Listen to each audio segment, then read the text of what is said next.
The sun was barely rising over Victoria Island, Abuja's most exclusive district. The streets were still quiet, but outside the massive shopping complex, an old woman sat hunched against the wall. This was Grace. With her torn dress, disheveled white hair, and trembling hands, she looked like any other beggar. "Please, just something small for food," she whispered to the passing shadows, but nobody stopped. Nobody ever stopped. That morning, young businessman Kola was heading to his office as usual. His designer suit, polished shoes, and latest model Mercedes painted the perfect picture of success. As he parked his car, he noticed Grace. The old woman sat on the ground, head bowed, trembling hands clutching a cardboard cup. Kola paused. For a moment, he saw his mother's face. She too had been old. She too had been alone until the day she died. Something twisted in his chest. He reached for his wallet, then stopped. Instead of just giving money, he walked over and sat down beside her. "Mama, what's your name?" he asked gently. Grace lifted her head. Her eyes were cloudy, but held a strange sparkle. "Grace, they call me Grace, my son." "Are you hungry, Mama Grace?" The old woman nodded. There was pride in her bearing, but hunger was stronger. Kola stood up. "Wait here. I'll be right back." 10 minutes later, he returned with bags full of hot food, sandwiches, juice, soup. Grace's eyes filled with tears. "God bless you, my child. Nobody has been this kind to me in such a long time." From that day forward, Kola made it his routine to stop by Grace's spot every morning. He would bring her breakfast and chat for a few minutes. The shopping complex security guards weren't happy about this arrangement. "Mr. Kola, this woman is disturbing our customers. We need to move her along," the security chief said one day. "Who is she hurting?" "She's just sitting there," Kola countered. "But this is an upscale area. People like this. People like this are still people," Kola snapped. "Leave her alone." Grace had overheard this conversation. A strange expression crossed her face as she looked at Kola, as if seeing him for the first time. Before we continue with this incredible story, hit that subscribe button for more unbelievable African tales that will leave you speechless. Weeks passed in this routine. Each morning, Kola would bring food. They would talk, and Grace would share fragments of stories that never quite made sense. She would sometimes mumble about board meetings, about oil contracts, about things that seemed impossible for a street beggar to know. "Mama Grace, where did you live before?" Kola asked one morning. Grace's eyes went distant. "Big house, so many rooms, but empty, all empty. After Charles died." "Who was Charles?" "My husband, my Charles. He built everything. Then the sickness came to my mind." She touched her temple, looking confused. Kola didn't push further. He assumed she was confused, perhaps mixing reality with dreams. Many elderly people on the streets had similar stories, fragments of better lives before tragedy struck. One morning, 3 months after their first meeting, Kola arrived to find Grace collapsed on the ground. Her breathing was shallow, her face pale. He immediately called an ambulance, cradling her head in his lap while they waited. "Mama Grace, stay with me. Help is coming." Her eyes fluttered open. "Kola, my good boy, you remind me of my David. Save your strength, Mama." In the ambulance, Grace's weathered hand gripped Kola's with surprising strength. "Must tell you. Must tell someone. Before I forget again." "Shh. Don't talk now." But Grace continued, her voice urgent despite its weakness. "The company, my company, they took it when I got sick. They said I was dead. At the hospital, doctors rushed Grace into emergency care, while Kola waited anxiously outside. A nurse approached him with a clipboard. Are you family? No, I help her. I found her on the street. The nurse frowned. We need identification for our records. Does she have any documents? Kola remembered Grace's old bag. He had grabbed it in the ambulance. Searching through it, he found nothing but old newspapers and plastic bags, until his fingers touched something hard at the very bottom. Wrapped in multiple plastic bags was an old leather wallet. Inside, protected by yellowed plastic, was an ID card. When Kola read it, his hands began to shake. Grace Adeleke Okonkwo, founder and CEO, Okonkwo Petroleum Industries. He stared at the card, then at the date. It was issued 8 years ago. His mind raced. Okonkwo Petroleum was one of Africa's largest oil companies. 3 years ago, every newspaper had carried the story of Grace Okonkwo's disappearance. She had been diagnosed with Alzheimer's, had walked out of her mansion one night, and never returned. Her family had searched everywhere. But wait, her family, Kola's blood, ran cold. If Grace Okonkwo had been declared dead, who was running her company now? He pulled out his phone and quickly searched for news about Okonkwo Petroleum. The current CEO was listed as Thomas Okonkwo, Grace's nephew. The company was worth billions, and according to recent reports, Thomas was in the process of selling major stakes to foreign investors. A doctor emerged from the emergency room. Sir, are you with the elderly woman? Yes, doctor. How is she? She's stable, but severely malnourished and dehydrated. She also appears to have dementia, though she has moments of clarity. Do you know anything about her medical history? Kola held up the ID card. Doctor, I think this is Grace Okonkwo, the missing billionaire. The doctor's eyes widened. He looked at the card, then back at Kola.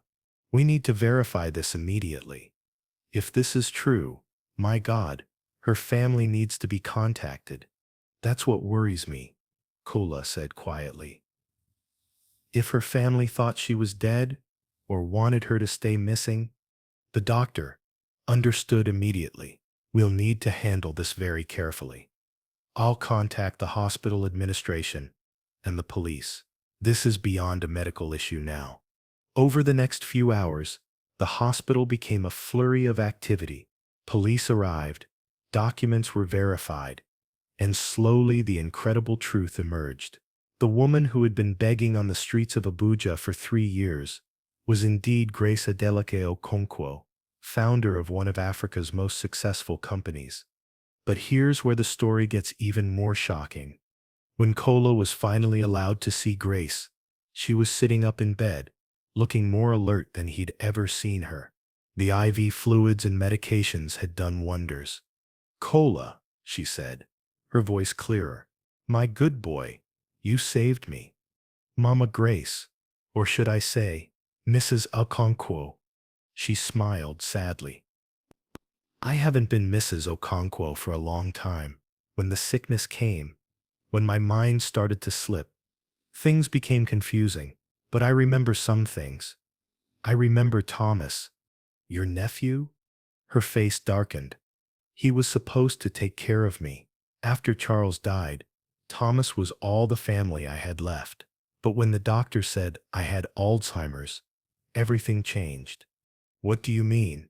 Grace's hands trembled as she spoke. There were papers, so many papers to sign. Thomas said they were for my care, for the best doctors. But one night, I heard him on the phone. He was talking about the company, about how once I was declared incompetent, everything would be his. Kola's fists clenched. He took advantage of your illness?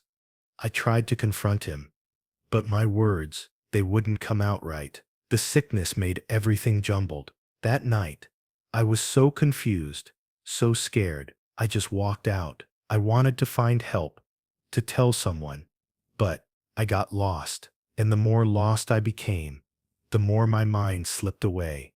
You've been on the streets for 3 years, Mama Grace. Tears rolled down her weathered cheeks.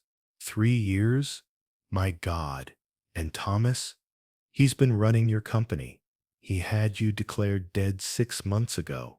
Grace's eyes flashed with a clarity Kola had never seen before. He thinks I'm dead.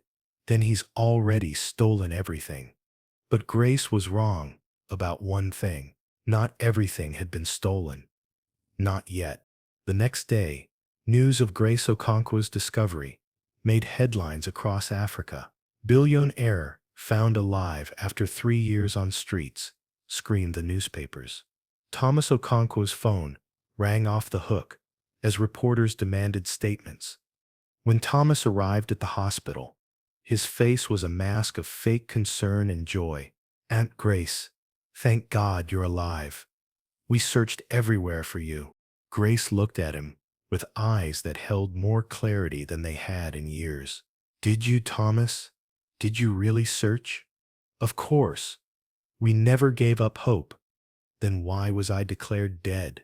Thomas's smile faltered. The lawyers, they said after so long. It was necessary for the company. My company, Grace said firmly. Kola watched this exchange from the corner of the room. He had spent the night researching, making calls, gathering information. What he had discovered made his blood boil. Mr. Thomas, Kola spoke up. I'm curious about something. The private investigators you hired to find Mrs. Okonkwo, which firm did you use?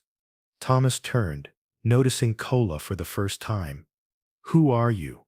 I'm the person who found your aunt, the one who's been feeding her for 3 months, while she sat outside the Silverbird shopping complex.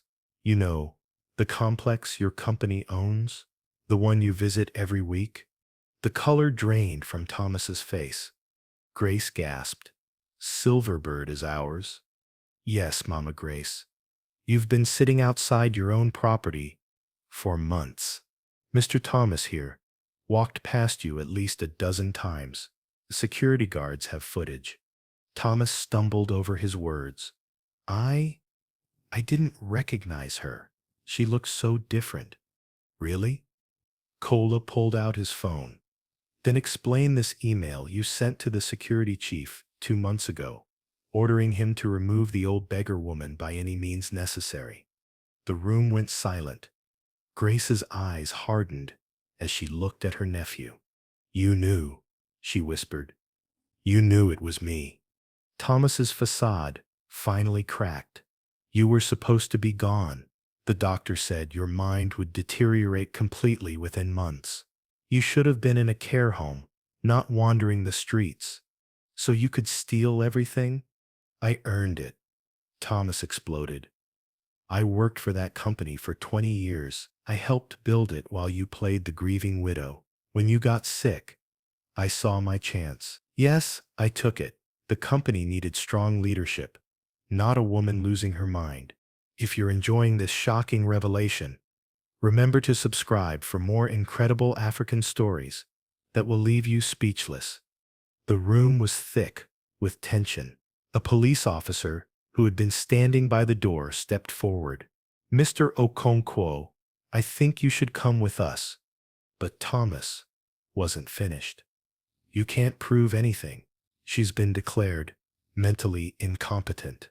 Nothing she says will hold up in court. Grace smiled then, a sharp, knowing smile that reminded everyone she had once been one of Africa's shrewdest businesswomen. Thomas, my dear nephew, do you remember the Abuja Trust documents? Thomas went pale. What are the Abuja Trust documents? Kola asked. Grace's lawyer, whom Kola had contacted the night before, entered the room. Their documents, Mrs. Okonkwo set up years ago, precisely in case something like this happened. Video testimonies, sealed documents, and specific instructions that could only be activated by her in person with DNA verification. But she has Alzheimer's, Thomas protested. Alzheimer's affects memory, not identity, the lawyer continued. Mrs. Okonkwo was brilliant enough to protect herself even from her own illness. She knew someone might try to take advantage of her condition. Thomas lunged toward Grace, but the police officers restrained him. "You old witch, you ruined everything." As Thomas was dragged away, still shouting, Grace looked at Kola. "You know what the saddest part is? I would have given him everything if he had just taken care of me. All I wanted was family." The legal battles that followed were swift. Grace's lawyers moved quickly to reverse the declaration of death and restore her control over Okonkwo Petroleum. The investigation revealed Thomas had embezzled millions, preparing to sell the company to foreign investors who would have stripped it of its assets. But Grace's story wasn't just about recovering her wealth. The months on the street had changed her.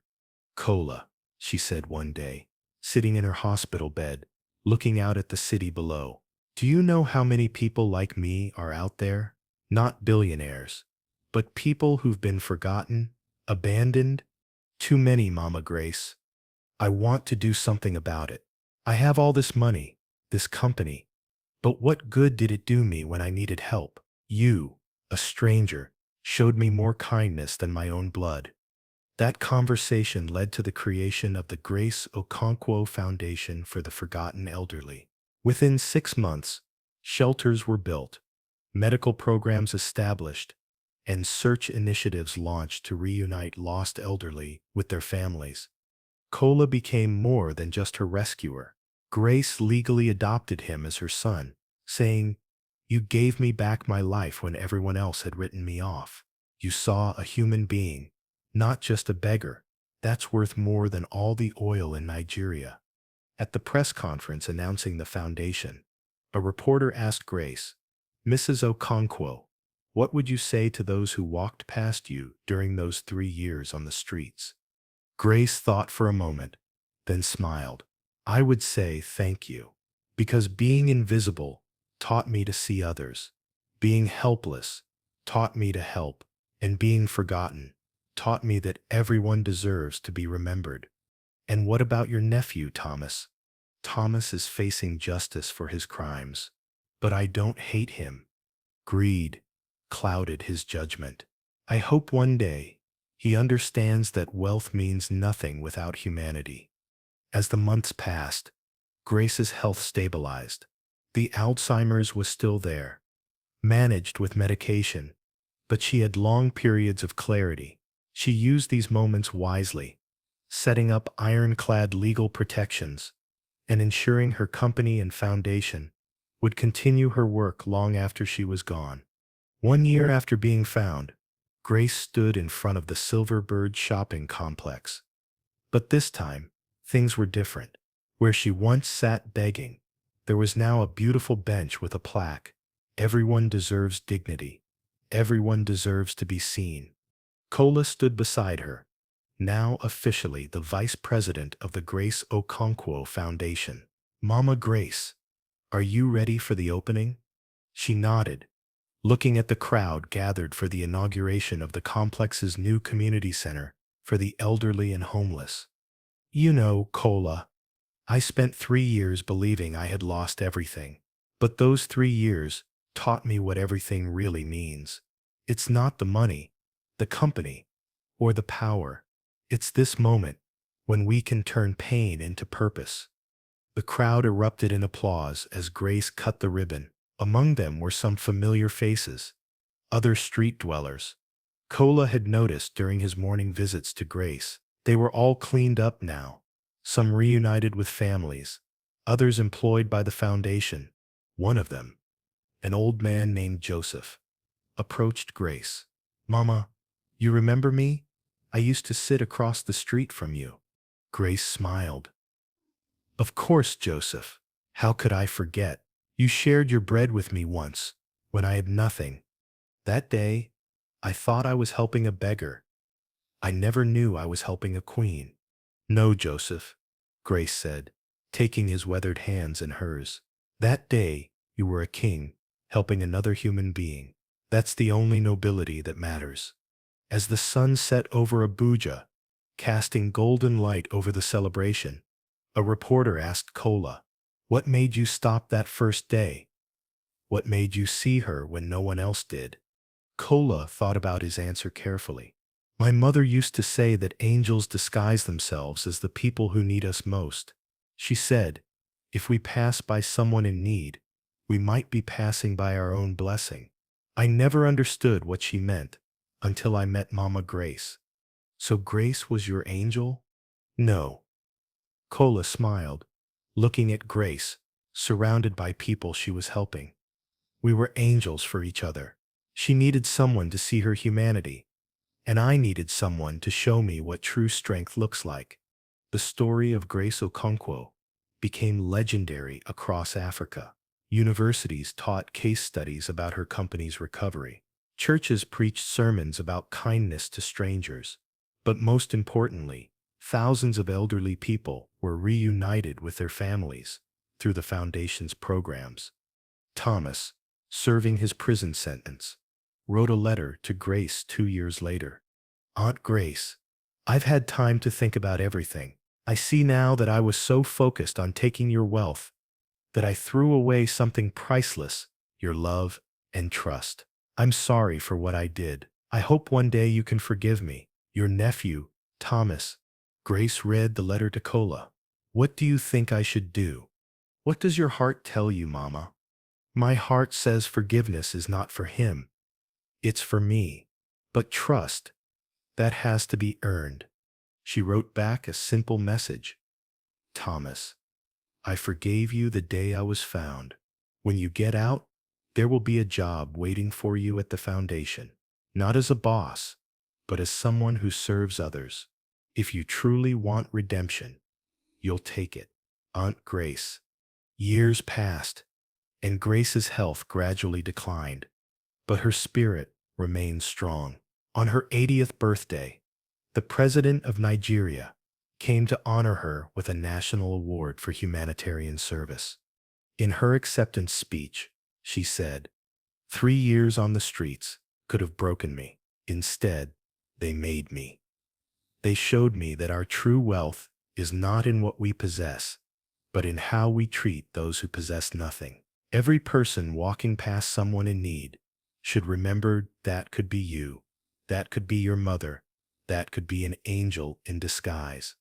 But the most shocking moment came when she announced, "I'm leaving 90% of my wealth to the Foundation to continue this work forever. The remaining 10% goes to my son Kola, not because he found me, but because he saw me when I couldn't even see myself." The audience erupted in standing ovation. Kola wept openly, not for the inheritance, but for the mother he had gained. When Grace finally passed away 5 years after being found, her funeral was attended by thousands. Presidents, CEOs, and dignitaries came, but they were outnumbered by the everyday people whose lives she had touched. Former street dwellers, elderly people reunited with families, young people employed by her foundation. Joseph, the old man who had shared his bread with her, gave the most moving eulogy. They say Grace Okonkwo was a billionaire who became a beggar and then became a billionaire again. But that's not true. She was always rich in spirit. Money just caught up with her soul eventually. Kola, now running both the company and the foundation, stood at her grave after everyone had left. He placed a simple cup beside her headstone, the same cardboard cup she had held when begging. "Thank you, Mama Grace," he whispered. "Thank you for teaching me that sometimes the poorest looking people are the richest in ways that matter. Thank you for showing me that kindness is never wasted, even when it seems small." As he walked away, he didn't see the young woman sitting by the cemetery gate, holding a baby, looking lost and hungry.